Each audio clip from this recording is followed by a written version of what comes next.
Halo, assalamualaikum warahmatullahi wabarakatuh. Ketemu lagi sama aku Yurestia, dan di video kali ini kita akan ngebahas tema yang paling banyak ditanya di komentar di video-video aku sebelumnya, yaitu adalah bagaimana cara mengelola keuangan, khususnya buat teman-teman yang baru memulai usaha atau usahanya masih di dalam skala kecil UKM.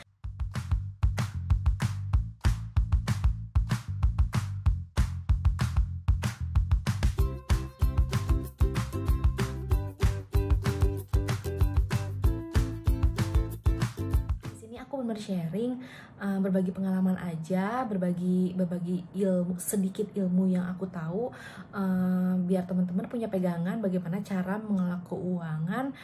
Dan ini dikhususkan bagi teman-teman yang baru memulai bisnis online atau usahanya yang masih dalam skala kecil. Jadi karena aku mau ngasih contoh-contohnya cukup sederhana biar teman-teman semuanya bisa memahami dan bisa menerapkannya di usaha masing-masing. Yuk kita simak apa aja itu. Langkah pertama yang paling fundamental yang teman-teman harus terapkan adalah pisahkan rekening pribadi dan rekening perusahaan. Jadi minimal teman-teman memiliki 2 rekening, yang satu digunakan untuk menerima pembelanjaan atau pembayaran dari customer, dan yang satu lagi itu adalah rekening pribadi yang digunakan untuk membeli kebutuhan sehari-hari, kebutuhan kehidupan kita sehari-hari, dan itu harus benar-benar dipisahkan. Ketika teman-teman memulai bisnis online, teman-teman mungkin akan menerapkan berapa banyak gaji yang ingin teman-teman terima dari bisnis tersebut. Nah, itu bisa dikeluarkan setiap akhir bulan, dan itu bisa ditransfer dari rekening usaha ke rekening pribadi teman-teman. Kenapa sih harus dipisahkan? Ini akan sangat memudahkan teman-teman ke depannya untuk membuat laporan keuangan. Jadi kalau misalnya teman-teman melihat mutasi yang ada di rekening usaha, otomatis apapun yang keluar dari rekening usaha tersebut adalah hal-hal yang berkaitan untuk keperluan usaha. Jadi kita bisa membuat rekapannya itu lebih cepat. Dan langkah yang kedua adalah rencanakan penggunaan uang yang teman-teman terima dari customer. Jadi setiap penjualan barang yang masuk, tentunya teman-teman harus mempergunakan uang tersebut sebaik mungkin, terutama adalah untuk melakukan restock barang. Jadi ketika teman-teman baru memulai usaha, teman-teman harus bisa memilih barang mana aja sih yang paling laku, dan itulah yang akan teman-teman restock. Kemudian yang kedua juga efisiensi dari SDM. Biasanya beberapa orang yang memulai usaha itu, owner sendiri biasanya yang melakukan beberapa job desk sekaligus. Biasanya juga owner hanya akan memiliki sedikit karyawan untuk mengefisiensi pengeluaran gaji karyawan. Kemudian juga anggaran yang masuk atau omset yang kita dapatkan itu kita harus pergunakan untuk promosi. Tetapi untuk orang-orang yang baru mulai bisnis online, promosi ini tidak bisa langsung gencar-gencaran, karena balik lagi kita memiliki dana terbatas. Kalau misalnya kita mengeluarkan uang yang terlalu banyak buat promosi, malah kita tidak punya uang untuk membeli barang atau restock barang kembali. Jadi rencanakan pemasukan dari omset yang kita dapatkan untuk melakukan restock barang yang paling laku, kemudian efisiensi dari SDM, dan memilih teknik promosi yang sesuai dengan budget. Kemudian langkah ketiga adalah langkah yang paling penting. Itu apa? Yaitu teman-teman harus mulai membuat laporan keuangan. Minimal kita punya laporan keuangan yang sederhana tetapi mudah dibaca bagi teman-teman sendiri sebagai ownernya, sehingga dapat dijadikan pegangan untuk mengambil keputusan di langkah-langkah selanjutnya. Nah, laporan keuangan sederhana seperti apa sih yang wajib dimiliki oleh teman-teman yang baru memulai usaha online? Yang pertama adalah ini nih. Aku punya contohnya. Yang pertama teman-teman bikin adalah buku kas. Biasanya sih buku kas itu terbagi 2, yaitu kas kecil sama kas besar. Kas kecil itu seperti petty cash, dimana kayak kita tuh kalau misalnya mau ngeluarin sesuatu, mau beli galon, kemudian juga mau beli apa ya yang mengeluarkan uang langsung, itu tuh di kas kecil biasanya. Tapi kalau misalnya untuk transfer beli bahan baku, kemudian transfer ongkir mungkin, atau misalnya apa yang kita transfer, bayar internet, bayar listrik, kita menggunakan internet, maka itu dimasukkan di dalam kas besar. Tapi di sini aku kasih contoh kas kecil dan kas besarnya itu disatukan. Nah, kita bisa dilihat di sini dibikin yang pertama adalah tanggal keluarnya. Tanggal 1 misalnya deskripsinya, di sini ada pengeluaran buat bensin, ada pengeluaran buat kardus, biaya sampah. Nah, di sini apa sih bedanya debit dan kredit di sini? Kalau misalnya teman-teman mengeluarkan uang cash atau petty cash dari kas kecil, teman-teman hanya perlu menuliskan nominalnya di bagian kreditnya. Jadi di sini ada saldo awal nih. Misalnya di sini saldo awalnya 3.646.000 sekian. Kemudian kita keluar bensin 20.000. Maka teman-teman tuliskan di sini di bagian kredit. Nah, kemudian selanjutnya kemudian teman-teman di sini bisa lihat ada internet. Internet keluar sebesar 1.156.820. Kenapa sih kok disimpan di bagian kredit dan debit? Nah, ini adalah yang menunjukkan kalau pembayarannya tersebut melalui transfer bank. Jadi di sini efeknya adalah tidak mengurangi saldo kas kecil teman-teman. Jadi di sini yang ditulis di sini adalah saldo kas kecil, saldo cash yang teman-teman pegang. Jadi ketika teman-teman transfer, maka kan otomatis tidak mengurangi kas kecil yang teman-teman pegang. Jadi di sini seakan-akan kita dimasukkan ada uang masuk sebesar 1.156.000, kemudian dikeluarkan lagi untuk pembayaran internet 1.156.000 sehingga saldonya tetap. Nah, teman-teman harus melakukan ini semuanya setiap hari. Jadi semua pengeluaran yang semua pengeluaran yang terjadi harus teman-teman tuliskan per tanggalnya. Ini dinamakan buku kas. Untuk mengontrol apakah yang teman-teman tulis di buku manual atau di Excel ini betul, maka teman-teman harus menyamakan saldo yang ada, saldo akhirnya setiap hari dengan uang cash yang ada di kas kecil. Jadi kalau misalnya berbeda, berarti ada yang salah. Mungkin ada pengeluaran-pengeluaran yang teman-teman lupa tuliskan. Jadi setiap hari teman-teman bisa mengecek harus sesuai antara saldo yang teman-teman tulis di Excel ini dengan cash yang real teman-teman pegang di kas kecil itu. Nah, kemudian ketika teman-teman udah merekap semuanya dalam 1 bulan, setiap bulan teman-teman bisa membagi-bagi pengeluaran tersebut berdasarkan labelnya. Di sini aku kasih contoh. Jadi di sini ada namanya sheet tentang biaya operasional.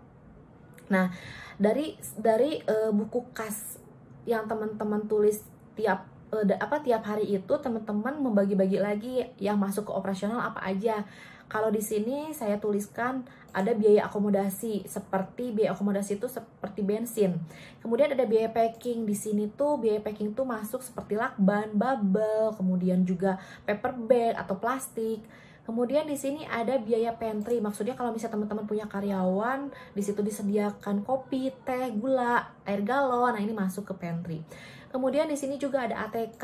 ATK di sini ada tinta, kemudian teman-teman beli buku, kwitansi, pulpen, atau misalnya kertas putih untuk ngeprint alamat, atau misalnya ternyata beli stempel, apapun yang berhubungan dengan ATK dimasukkan di sini. Kemudian di sini juga ada biaya internet, ada biaya pulsa untuk CSO. Kemudian di sini saya masukkan sewa tempat. Jika teman-teman belum memiliki tempat sendiri, biasanya kan teman-teman butuh, misalnya teman-teman saat ini ngerjainnya di rumah, berarti sewa tempatnya 0. Tapi kalau teman-teman memerlukan sewa tempat, itu harus dimasukkan di biaya operasional. Kemudian di sini ada pajak. Pajak di sini mungkin lebih ke kayak pajak kendaraan. Misalnya teman-teman punya satu motor nih, satu motor ini untuk mengirim barang ke kurir segala macam. Nah, itu pastikan kita motor tersebut harus dibayar pajak tiap tahunnya, makanya itu kita bagi per bulannya. Di sini masuk sebagai biaya operasional. Kemudian di sini ada biaya pemeliharaan. Biaya pemeliharaan di sini mungkin ada kebersihan, sumbangan RT RW, atau misalnya sampah seperti itu. Kemudian di sini juga ada biaya listrik. Kalau misalnya teman-teman merasa ada biaya-biaya lain yang belum saya sebutkan di sini, tapi teman-teman merasa itu harus dikeluarkan, maka bisa dimasukkan di biaya operasional ini. Nah, terus kita nanti ini biasanya dikerjakan di akhir bulan. Nanti teman-teman akan menotalkan biaya operasional Januari berapa, biaya operasional Februari berapa, Maret, April, dan seterusnya. Nah, kemudian di bawahnya teman-teman tulis nih di sini omsetnya, omset bulan Januari berapa, omset Februari berapa, Maret, April, Mei. Selanjutnya di sini saya bikin 5 bulan ya. Biar apa tujuannya, nanti kedepannya akan saya jelaskan. Di sini teman-teman jadi bisa tahu nih berapa persen sih beban operasional yang terjadi di usaha teman-teman dibandingkan dengan omset. Di sini bisa dilihat, jadi caranya itu adalah total dari biaya operasional 7.104.500 dibagi omset di bulan tersebut, maka keluarlah angka ini. Nah, teman-teman juga bisa melakukan hal yang sama di bulan-bulan selanjutnya. Lalu di sini selanjutnya saya akan menunjukkan lembar kerja tentang biaya promosi. Biasanya teman-teman nih yang jualan online pasti nggak akan jauh-jauh kalau untuk promosi itu apa sih? Yang pertama mungkin teman-teman akan melakukan iklan baik di Google, iklan lewat Facebook atau lewat Instagram. Nah, ini teman-teman bisa masukin nih biaya iklannya berapa di bulan Januari ini misalnya. Kemudian teman-teman nih yang produknya kebanyakan mungkin fashion atau misalnya sekarang semua jenis juga mungkin membutuhkan dokumentasi yang bagus ya. Kita akan mengeluarkan biaya untuk photoshoot. Kemudian kita juga harus mengeluarkan biaya ke endorsement. Kemudian juga kita mungkin akan memberikan bonus-bonus terhadap pembeli, misalnya pembelian 100.000 dapat bonus apa. Nah, itu tuh bonus-bonus tersebut tuh termasuk ke biaya promosi. Jadi harus dimasukkan di sini. Nah, di sini saya kasih contoh lah. Contoh lagi-lagi ini hanya contoh. Di bulan Januari ada total biaya promosi 7 juta, Februari 8.200.000 dan selanjutnya. Nah, di sini tadi balik lagi ya, omset di bulan Januari ini saya taruh di angka 100 juta, sehingga teman-teman bisa menentukan bahwa di bulan Januari persentase beban operasional itu sebesar 7%. Angkanya dari mana? Yaitu total biaya promosi 7 juta dibagi omset 100 juta, maka akan ketemu nih angkanya 7%. Dan teman-teman juga bisa melakukan hal yang sama di bulan-bulan selanjutnya. Dan tadi saya juga lupa menjelaskan bahwa di sini juga teman-teman merekap gaji tiap bulan yang harus dikeluarkan. Jadi di sini di Januari ada sekitar 7 juta, 7 juta, 7 juta setengah. Ini bisa berbeda-beda, siapa tahu teman-teman harus melakukan lembur sama karyawan. Jadi nanti di sini ada kelebihan beban gaji. Nah, teman-teman juga melakukan hal yang sama, membuat persentase beban gaji dibandingkan omset seperti ini. Nah, ketika teman-teman sudah melakukan ini, berarti teman-teman memiliki komponen yang lengkap, yaitu omset, kemudian juga rekapan biaya operasional, rekapan biaya gaji, rekapan beban promosi. Dan teman-teman bisa dari sini, data-data ini bisa membuat sebuah neraca laba rugi. Dan sekarang berdasarkan data-data yang sudah ada, teman-teman bisa membuat neraca laba rugi. Dan ini saya akan tunjukkan lembar kerja neraca laba rugi yang super sederhana untuk orang yang baru memulai bisnis. Jadi ketika teman-teman tadi kalau teman-teman perhatiin, saya kan ngebuat ceritanya simulasi laporan rekap biaya itu dari bulan Januari sampai ke bulan Mei. Nah, ceritanya ini saya lagi membuat nih omset usaha di bulan Juni. Di bulan Juni ini terjadi omset usaha sebesar 152 juta. Kemudian ini berdasarkan rekapan ya, teman-teman pastinya paham bagaimana cara merekap omset teman-teman sendiri. Kemudian teman-teman dalam perjalanan bulan Juni ini memberikan diskon sama customer sebesar 2 juta rupiah. Kemudian di sini ada retur penjualan, tidak ada, ternyata dalam bulan Juni ini nggak ada nih customer yang melakukan retur, ini kita nolin. Sehingga total omset di sini adalah 152 juta dikurangi diskon sebesar 2 juta, sehingga total omsetnya sebesar 150 juta. Nah, di sini teman-teman juga pastinya harus tahu harga pokok dari produk yang teman-teman jual. Di sini katakan saya membuat harga pokoknya 75 juta. Ini hanya permisalan aja ya, karena setiap barang yang pastinya harga pokoknya teman-teman sendiri yang tahu. Di sini saya masukkan nih total HPP-nya 75 juta. Nah, kemudian di sini ada beban di sini. Nah, di sini ada beban gaji owner. Nah, teman-teman ingin digaji berapa sih dari bisnis yang teman-teman jalani? Katakan di sini saya tuliskan 5 juta. Tadi teman-teman ingat ya, di step yang pertama adalah ketika pisahkan uang pribadi dan uang perusahaan, maka nilai 5 juta ini, gaji owner ini yang bisa teman-teman tarik setiap akhir bulan ke rekening pribadi teman-teman untuk penggunaan kehidupan sehari-hari.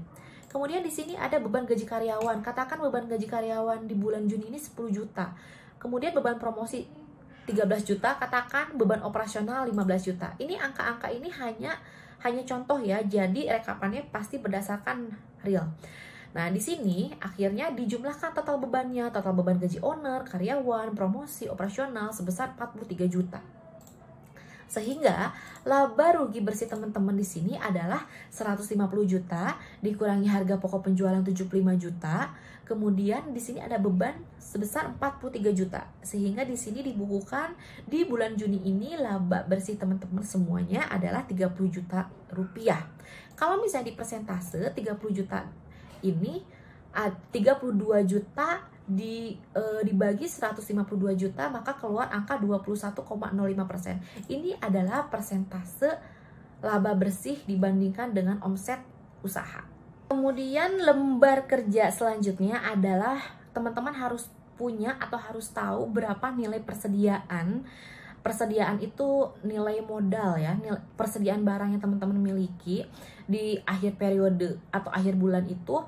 Kemudian teman-teman juga harus tahu atau harus menghitung aset utang piutang yang teman-teman miliki. Di sini saya kasih contoh. Jadi di atas ini adalah nilai aset yang dibukukan. Ini benar-benar contoh aja. Jadi ini benar-benar harus teman-teman terapkan sesuai dengan real yang teman-teman miliki. Di sini ada nama asetnya. Ada kursi, ada meja, ada laptop, lemari, printer, kipas angin. Ini adalah aset-aset yang dimiliki untuk menunjang operasional usaha. Teman-teman akan mengetahui aset yang teman-teman miliki di usaha teman-teman itu berapa nilainya. Di sini saya kasih contoh 35.590.000 rupiah. Kemudian kita masuk ke neraca. Neraca di sini ada aktiva, ada pasiva. Jadi pasiva ini kewajiban ya maksudnya. Di sini teman-teman harus bisa menuliskan di akhir bulan ini ada uang kas berapa sih. Kemudian teman-teman juga menghitung nilai persediaan barang teman-teman itu ada berapa. Persediaan ini adalah nilai harga pokok yang teman-teman dapatkan dari supplier, atau kalau misalnya teman-teman bikin sendiri produknya, teman-teman harus tahu nih nilai harga pokok teman-teman ini berapa per itemnya dikalikan dengan kuantitinya, maka teman-teman akan mendapatkan nilai persediaan. Kemudian di sini adalah piutang dagang. Teman-teman punya nggak sih? Piutang dagang itu adalah teman-teman ngejual barang tetapi belum dibayar sama konsumennya. Nah, itu masuknya ke piutang. Kemudian di sini ada perlengkapan kantor. Perlengkapan kantor ini didapatkan dari aset yang tadi ditulis di sini nih. Akhirnya teman-teman akan mendapatkan nilai total dari aktiva lancar teman-teman senilai 91.601.719. Kewajiban di sini terdiri dari kewajiban lancar dan modal. Karena harta yang teman-teman miliki itu adalah utang ditambah modal. Ketika hutang dagang ini apa sih? Misal nih teman-teman membeli barang ke supplier dan itu barangnya sudah sampai di kita tetapi belum kita bayar, itu masuknya ke hutang dagang. Kemudian di sini modal. Modal di sini berarti teman-teman harus menghitung apa aja sih. Modal di sini adalah uang cash yang teman-teman miliki ditambah nilai persediaan yang teman-teman miliki, ditambah perlengkapan kantor yang teman-teman miliki, ditambah piutang dagang yang sudah dikurangi oleh hutang. Maka di sini keluar angka 89.101.719 rupiah. Jumlahnya ditotalkan sebesar 91.601.719 rupiah. Yang harus digarisbawahi di sini adalah jumlah aktiva dan jumlah pasiva teman-teman itu harus sama. Kalau misalnya nggak balance berarti itu ada yang salah. Seperti itu. Jadi kalau misalnya teman-teman melihat, memantau dari laporan keuangan bulanan ini, harta dari bulan ke bulan ini mengalami peningkatan, berarti artinya bisnis teman-teman ini adalah sehat. Kalau misalnya dilihat nilai harta itu dilihat dari mana sih? Nilai harta itu dilihat dari jumlah aktiva. Gitu, bukan dilihat dari jumlah kas, bukan dilihat dari jumlah persediaan, karena bisa jadi kas ternyata kas teman-teman tiap bulan meningkat, tapi ternyata memang persediaannya juga nggak ada. Siapa tahu ketika dijumlahkan ternyata nilai aktivanya itu menjadi lebih kecil daripada bulan sebelumnya, itu juga tidak sehat. Jadi teman-teman melihat kenaikan dari harta itu adalah dari jumlah aktivanya. Nah, kemudian yang harus diperhatikan adalah nilai persediaan.